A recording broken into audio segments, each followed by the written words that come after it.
Some people save your life with medicine. Others save your life by refusing to let you lie to yourself. Before I tell you about Dr. Justin, I need to remind you how I got here. Dr. Ashley was the first person who refused to give up on me. If he hadn't made that phone call, this meeting would never have happened.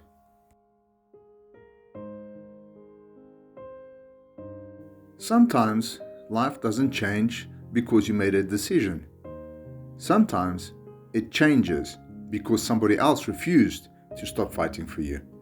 I didn't know it then, but every appointment, every blood test, every uncomfortable conversation was quietly leading me to one room, one man who would change everything. It's strange, I can still remember the drive, the traffic, the radio, even the weather. But I can't remember believing that anything important was about to happen. To me, it was just another appointment. Looking back, it became one of the most important days of my life.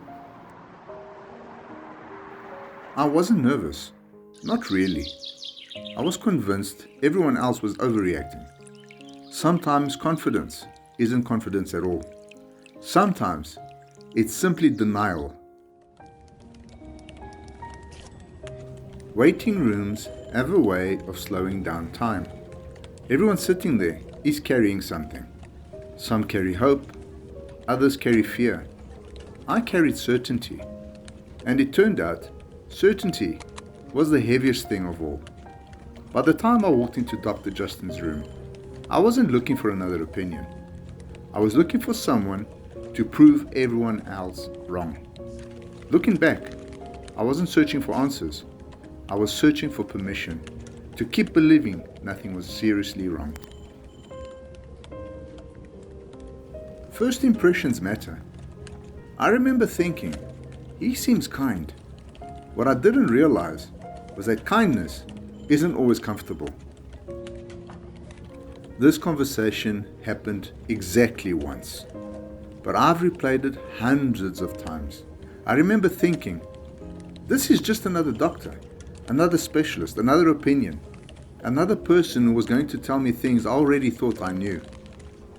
I couldn't have been more wrong. Even in those first few seconds, I was still looking for another opinion. I had no idea I was about to meet the man who would change the course of my life forever.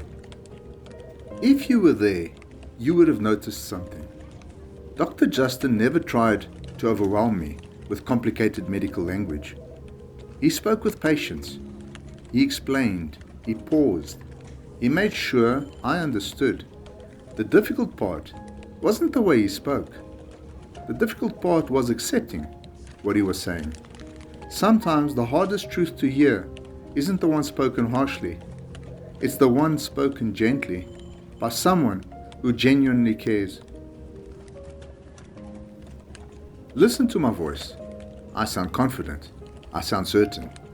But certainty can be a mask.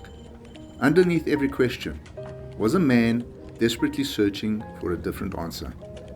I wasn't trying to make life difficult for my doctor. I was trying to make reality a little less frightening. Looking back, I don't hear arrogance. I hear fear. I hear uncertainty. I hear someone who wasn't ready to accept what he was being told. Miguel wasn't difficult. He was afraid. And sometimes, people who are afraid ask one more question. Not because they doubt the answer. It's because they hope the answer might somehow change. Looking back now, I can almost see the moment Dr. Justin realized talking wasn't enough anymore. He needed me to make a choice. There it was, the moment the conversation changed. Until then, every question I asked left the door open for another answer. But Dr. Justin quietly and respectfully closed that door. Not because he wanted to control me, but because he could already see where this road was leading. He understood that if I kept searching for the answer I wanted, I'd never hear the answer I needed. There was no anger, in his voice. No frustration, just conviction. The conviction of a doctor who refused to let his patient walk away believing in a comforting lie. At the time, it felt incredibly comforting. Today, I understand it was one of the greatest acts of compassion I've ever experienced. That was the moment this stopped being a medical consultation and became a fight for my life. That was the moment my pride lost, and because it lost, I won.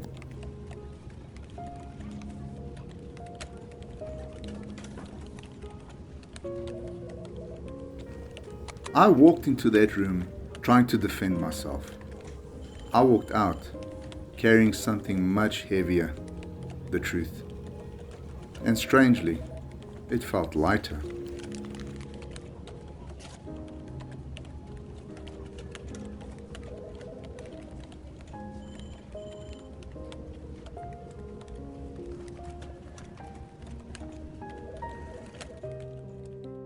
I didn't start the engine, not because I was afraid.